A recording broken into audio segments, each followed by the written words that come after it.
Hello everyone, welcome back to your friendly study hub. मैं हूं आराधी और आज हम बात कर रहे हैं जो आपका MES 012 है उसके यूनिट 10, 11 एंड 12। हम तीनों को कंबाइन करके आज इस वीडियो में डिस्कस कर रहे हैं क्योंकि ये तीनों जो यूनिट्स है वो आपस में इंटर रिलेटेड है। इन तीनों में western philosophies, pre and post independence era, Indian and western thinkers के हिसाब से एम्स ऑफ एजुकेशन क्या है, क्या कैसी होनी चाहिए, वो सारी चीज़ें बात की गई है।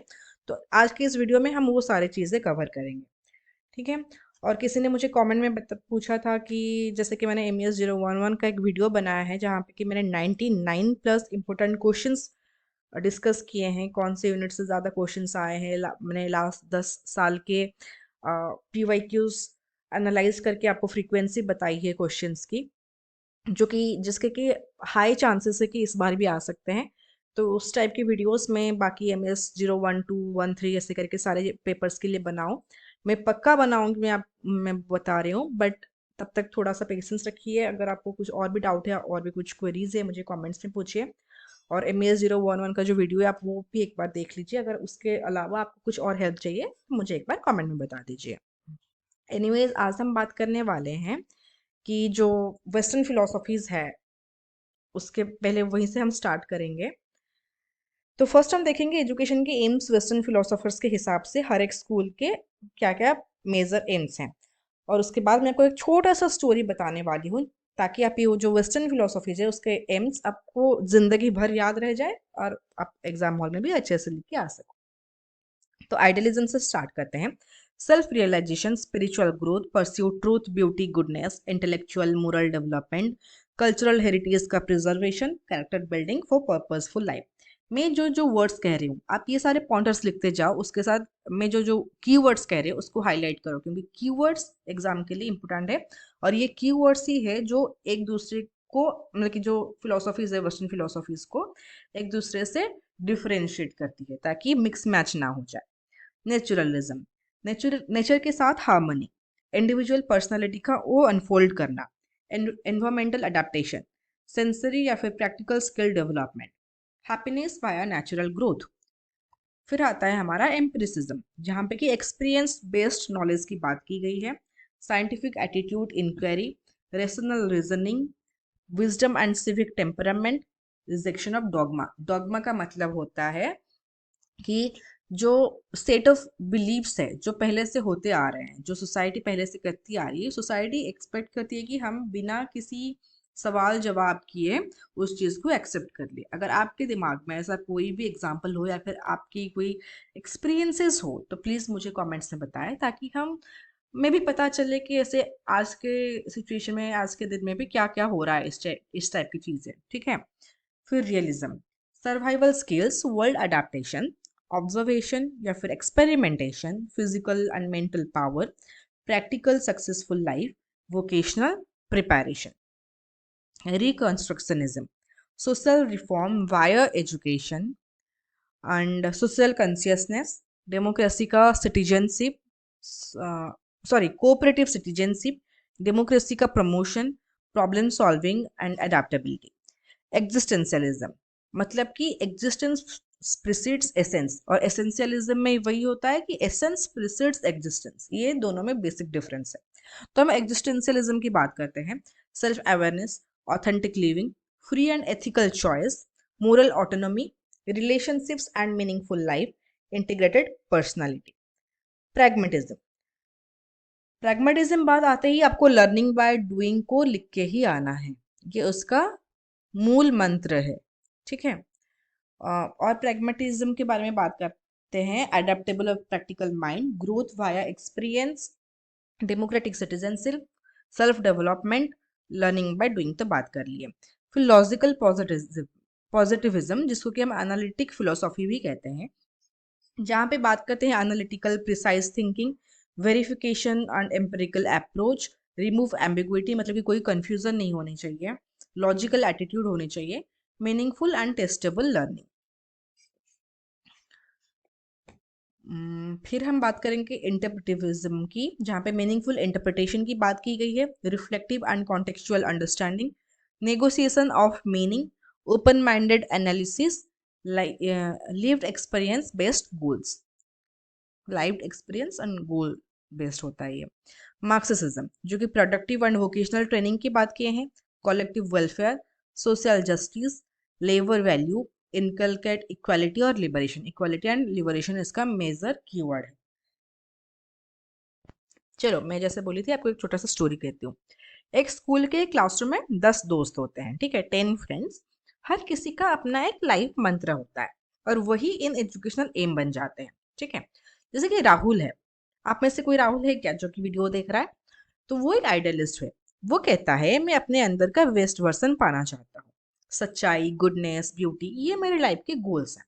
नेहा जो कि एक नेचुरलिस्ट है, वो कहती है अपने नेचर के अकॉर्डिंग ग्रो करो, अपने इंटरेस्ट को फॉलो करो, और इसका मेन मंत्र होता है नेचुरल एनवायरनमेंट से सीखना इंपॉर्टेंट है। अमित वो एक एम्पिरिसिस्ट है, जो देखा टेस्ट किया वही सही है, एक्सपेरिमेंट्स एक्सपीरियंसेस ही बेस्ट टीचर्स है। फिर आती है मनीषा, वो एक रियलिस्ट है। वो कहती है प्रैक्टिकल लाइफ स्किल सीखने चाहिए जो रियल दुनिया में काम आए, कामयाबी के लिए दुनिया को समझना जरूरी है। फिर सामिर वो एक रिकॉन्स्ट्रक्शनिस्ट है, जो कि कहता है अगर कुछ गलत हो रहा है तो सोसाइटी को चेंज करो, एजुकेशन से ही प्रोग्रेस आएगी, प्रॉब्लम सॉल्व होंगी। फिर आती है जोशना, वो कहती है एग्जिस्टेंशियलिस्ट, हर इंसान अपने चॉइसेस से अपनी आइडेंटिटी बना सकता है, रियल मीनिंग तो खुद क्रिएट करना पड़ता है। फिर आता है एक लड़का रोहन, वो एक प्रैग्माटिस्ट है, जो काम का हो वही सीखना है, लाइफ में हर टाइम एडजस्ट होते रहना चाहिए, लर्निंग बाय डूइंग बेस्ट होता है। फिर आती है और एक दोस्त अंजलि, ठीक है, कुछ कुछ होता है वाली अंजलि नहीं, ये पॉजिटिविस्ट है। लॉजिक इसका बिगेस्ट वेपन है, जब तक प्रूफ ना हो तब तक कुछ फाइनल माना नहीं जाता है। फिर आता है अर्जुन, ठीक है, ये करण अर्जुन वाला अर्जुन नहीं, ये एक इंटरप्रेटिविस्ट है। वो कहता है हर आदमी की कहानी अलग होती है, एक्सपीरियंसेस समझ पाए तो बेस्ट, सब्जेक्टिव अंडरस्टैंडिंग भी इंपॉर्टेंट है। फिर सिमरन एक लड़की आती है जो कि एक मार्क्सिस्ट है। वो कहती है सबको इक्वल चांस मिलना चाहिए, स्किल्स, जॉब्स, डिग्निटी, जब तक सोसाइटी में जस्टिस नहीं, एजुकेशन का असली मकसद पूरा नहीं होता है। तो आपने देखा कि ये जो क्लासरूम है ये एक मिनी वर्ल्ड है। जिस तरह हर दोस्त की अप्रोच अलग है, उसी तरह वेस्टर्न फिलोसॉफीज के एम्स भी यूनिक है, पर सबका एक ही गोल होता है, इंसान को मेंटली, मोरली और प्रैक्टिकली एम्पावर करना, बस उनके अप्रोचेस अलग अलग होते हैं। तो ये छोटी कहानी आपके लिए बहुत ही ज़्यादा हेल्पफुल हुआ होगा, I guess, and like I expect also. अभी हम बात करेंगे प्री इंडिपेंडेंस एरा के बारे में, जो 1813 से 1854 का जो पीरियड था, वहाँ पे western knowledge, colonial service, value assimilation के ऊपर बहुत ज़्यादा फोकस किया गया। 1854 से 1900 के बीच में higher education, English medium, Indian participation के ऊपर फोकस किया गया है। फिर आता है हमारा जो एरा है 1900 से 1921, वहाँ पे character, leadership, adaptation, mass education की बात की गई है। 1921 से 37 maths literacy, standards improvement, higher education की बात की गई है। फिर 1937 से 1940, 1937 में वर्धा स्कीम आई है, जब craft centred, self sufficiency, vocational skills की बात की गई है। 1940 सर्जन रिपोर्ट 1944 में आया था, बट 1940 से 1945 पीरियड में के बीच में क्या हुआ है ना, universal free and compulsory basic education की बात की गई है। Pre primary to university continuum adult and technical education with social aims की बात की गई है। फिर पोस्ट इंडिपेंडेंस के पास आते हैं हम, जो कि हम ऑलरेडी फर्स्ट पेपर में डिस्कस किए हैं, तो मैं आपको फिर भी यहाँ पे बेसिक्स बता रही हूँ। यूनिवर्सिटी एजुकेशन कमीशन, इसका मेन फोकस था mind, body, spirit, cultural unity, democracy, leadership, science. Constitution क्या कहता है, इंडियन कॉन्स्टिट्यूशन की universal access, equality, secularism, fraternity, protection, compulsory education. Secondary education commission, citizenship, vocational skills, personality, leadership, scientific attitude. Kothari commission का main focus रहता है national productivity, integration, modernisation, social and spiritual values, common school. बाकी की जो policies है, जैसे कि reports है, अम, ये था हमारा कोठरी कमीशन है। हाँ, नेशनल पॉलिसीज है 1968 एंड 1986, वहाँ पे नेशनल प्रोग्रेस की बात की गई है, वहाँ पे रेडिकल रिकंस्ट्रक्शन की बात की गई है, साइंस एंड टेक्नोलॉजी की बहुत ज़्यादा बात की गई है, नेशनल इंटीग्रेशन एंड यूनिटी और इक्वल अपॉर्चुनिटीज। बाकी की जो इतनी कमिटीज है, जैसे कि Acharya Ramamurthi committee, Ambani Birla report, NCF 2000 and 2005, Delors report, UNESCO. अच्छा, डेलर्स रिपोर्ट के चार पिलर्स होते हैं, क्या होते हैं मुझे कमेंट में बताना है आपको। तो यहाँ पे इन सारे जगह बात की गई है life long learning, creativity, social change, competitiveness and value education की।